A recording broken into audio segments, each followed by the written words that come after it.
Sir, I beg to move that the Election Laws Amendment Bill 2021 be taken up for the consideration. Sir, ये इस सदन में आज ये इलेक्शन लॉज अमेंडमेंट बिल 2021 लेके आए हैं। इसमें कुछ प्रावधान हम ऐसे लेके आए हैं जो भारत का जो चुनावी प्रोसेस है, इलेक्शन करने का जो तरीका है, इलेक्शन कमीशन के माध्यम से जो हम चुनाव करते हैं उसमें कई अच्छे चीज़ सामने आने वाले हैं। खास करके सर मैं 3 पॉइंट्स को आपको बताना चाहता हूं। इस कानून का अभी तक का जो इलेक्शन लॉ है उसके तहत सर अभी जो एग्जिस्टिंग कानून है उसके तहत एक जो नाम मत लाइए सर, अभी तक का जो कानून प्रावधान है उसमें कुछ डिस्पैरिटी है, कुछ कमियां हैं। इसको दूर करने के लिए सरकार इलेक्शन कमीशन के साथ तालमेल करके इलेक्शन कमीशन से जो रिकमेंडेशन आए हैं उसको मिलाते हुए हमने कुछ चेंजेस इस अमेंडमेंट के माध्यम से प्रस्तुत किया है। सबसे पहले सर, इस कानून में हम लोग सब जानते हैं कि संविधान के मुताबिक जब 18 साल पार हो जाते हैं तो आपका वोटिंग राइट्स होते हैं, लेकिन अभी जो प्रावधान है 18 साल क्रॉस होने के बाद भी आपको वंचित होता है, क्योंकि पूरा सिस्टम में जनवरी 1 तारीख को जो क्वालिफाइंग डेट है, पूरे साल में एक ही क्वालिफाइंग डेट दिया है।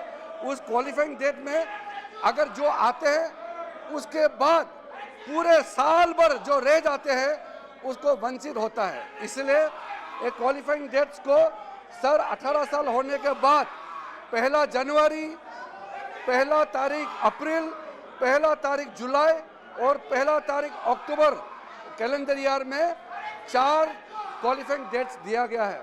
उसके अलावा सर अभी जो हमारे एग्जिस्टिंग प्रोविजन है वो जेंडर न्यूट्रल नहीं था।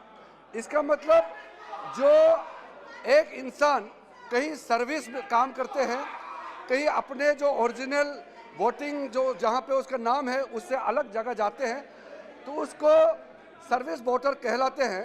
तो वहाँ पे ये लिखा हुआ है कि वाइफ, यानी कि हस्बैंड का कोई प्रावधान नहीं, वहाँ लिखा हुआ है वाइफ। तो सेक्शन 6 ऑफ द सेक्शन 20 का सब सेक्शन 6 में रिप्रेजेंटेशन पीपल्स एक्ट में जो वाइफ लिखा हुआ है उसका जगह में स्पाउस लिखने का इसमें प्रावधान किया गया है। डिटेल सर जब चर्चा होंगे तो मैं डिटेल में एक्सप्लेन करूंगा सर। इसके बाद सर प्रेमिसेस जो इलेक्शन कंडक्ट करने के लिए जो जगह चाहिए उस प्रेमिसेस को एक्वायर करने का प्रावधान जो है उसको थोड़ा सा एक्सपांड किया गया है। उसका भी मैं विस्तार से बाद में माननीय सदस्यों को मैं बताऊंगा। आखिरी में हम लोग सब चाहते हैं कि देश में जो इलेक्टोरल रोल है, सूची है, चुनाव सूची है, वो अच्छा हो, सही हो, जेन्युइन हो, ये सब चाहते हैं। इलेक्शन कमीशन भी यही चाहते हैं। तो इसमें एक प्रावधान डाला गया है कि आधार कार्ड जो एक नागरिक के पास या जो एक ऑर्डिनरी रेजिडेंट के पास आधार कार्ड है उसको इलेक्टोरल रोल के साथ लिंक करने का एक प्रावधान रखा है। ये वॉलंटरी है, कंपलसरी नहीं है, मैंडेटरी नहीं है।